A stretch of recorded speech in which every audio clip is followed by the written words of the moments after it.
Agora, atenção para um outro aspecto, que é o seguinte. Há também alguma tendência para considerar, e agora entrando já diretamente no caso português, há uma certa tendência para considerar que a descolonização em África, ou melhor, as independências das colónias, das antigas colónias portuguesas em África, foi um epifenómeno e que foi... Hoje ouve-se muitas vezes dizer, já ninguém assume a dizer que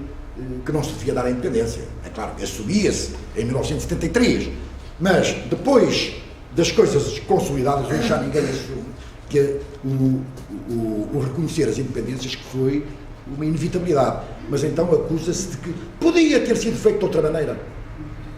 É claro que nunca se diz de que maneira é que podia ter sido feita. Isso é outra questão que a gente abordará mais à frente. Mas que podia ter sido feita de outra maneira.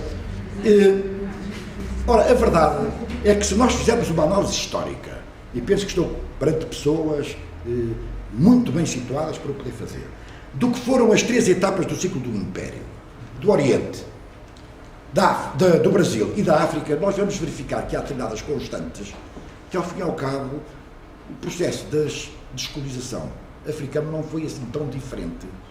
pelo menos nos seus resultados, como os dos outros dois ciclos do Império. Vejamos, primeiro, todas elas ocorreram, os três períodos do ciclo do Império, todas elas ocorreram em períodos de profunda crise na metrópole. Lembremos que Portugal, quando perdeu, entre aspas,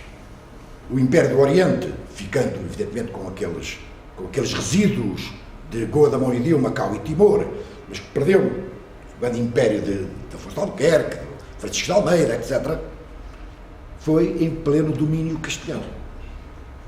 Foi durante o período entre 580 e 640, foi nessa altura exatamente que essa perda se deu, uma profunda crise na metrópole. Quando se dá a perda, entre aspas, ou a independência do Brasil, se quisermos, a perda do Império Americano, ou das colónias americanas, é em pleno consulado de Beresford, ou na sua sequência, com as invasões francesas, consulado de Beresford, portanto uma soberania limitada aqui na metrópole, a coroa no Brasil, e é todo esse período que depois se segue a Revolução Liberal, e essas perturbações é que se dá a independência do Brasil. Ora, o terceiro ciclo, o ciclo africano, dá-se na parte final do Estado Novo, no extrator do marcelismo,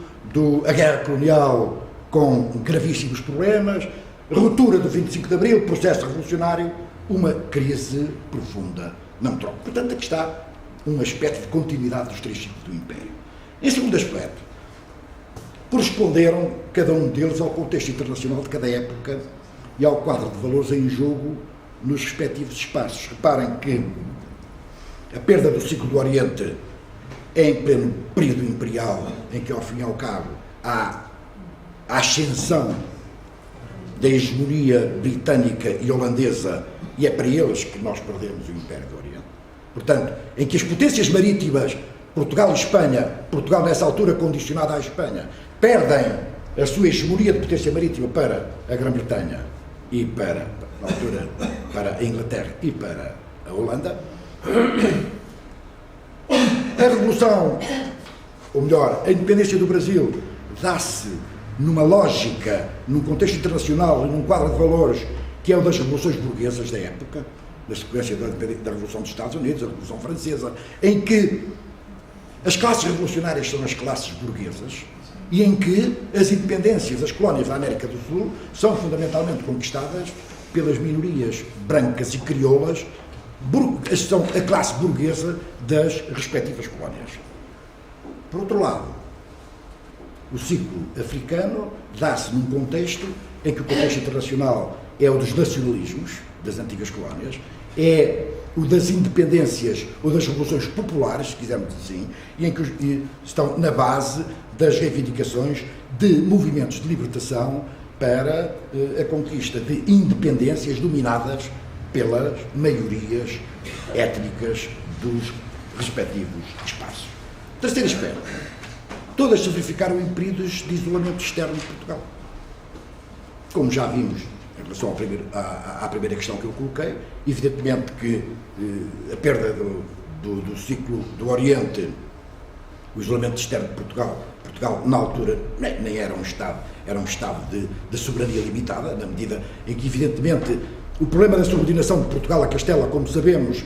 era uma situação bastante heterodoxa, porque o que havia era uma casa real comum, em tese.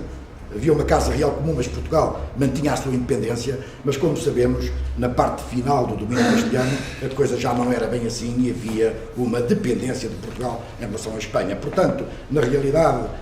Portugal não só estava isolado externamente, como até a sua representação externa era uma representação condicionada. No ciclo americano do Brasil, também a representação externa de Portugal estava extremamente condicionada, porque Portugal estava muito dependente aqui na metrópole da Grã-Bretanha e a coroa no Brasil estava extremamente fragilizada e, por outro lado, como sabemos, na parte do ciclo africano do Império, Portugal estava, até pelas condições que o Almirante Vitor Quirino, que já hoje de manhã falou, das suas condenações sistemáticas da ONU, no seu isolamento em relação aos países do terceiro mundo, Portugal, na altura, tinha relações diplomáticas com menos países do que aqueles que, por exemplo, já tinham reconhecido a independência da Guiné, que tinha sido declarada em 1973. Portanto, o isolamento de Portugal era também uma realidade. E o quarto aspecto que eu gostava de chamar a atenção é que as modalidades de transferência do poder em cada um destes ciclos do Império corresponderam aos processos históricos ou aos modelos de descolonização das respectivas épocas. Isto é, o do ciclo do Oriente não houve propriamente uma descolonização, porque na altura o processo de descolonização ainda não tinha encontrado a sua hora. Houve uma transferência de poder para novas potências coloniais que se sobrepuseram à potência portuguesa. A independência do Brasil claramente se inseriu naquele modelo de descolonização que foi um modelo assente no exemplo dos Estados Unidos, de independências declaradas pelos antigos colonos ou pelos crioulos, portanto, pelas burguesias da época, ao passo que o modelo da descolonização do ciclo africano foi um modelo de descolonização já assente em movimentos de libertação liderados pelas suas maiorias negras. Portanto, eu queria chamar a atenção que realmente, se nós realmente analisarmos todo o ciclo do Império, nas suas três componentes, nesta ótica, podemos chegar à conclusão que, ao fim e ao cabo, o problema da descolonização de 1974-75 não foi assim tão diferente daqueles que se processaram, evidentemente, cada um aplicado à respectiva época. Não foi assim tão diferente dos anteriores.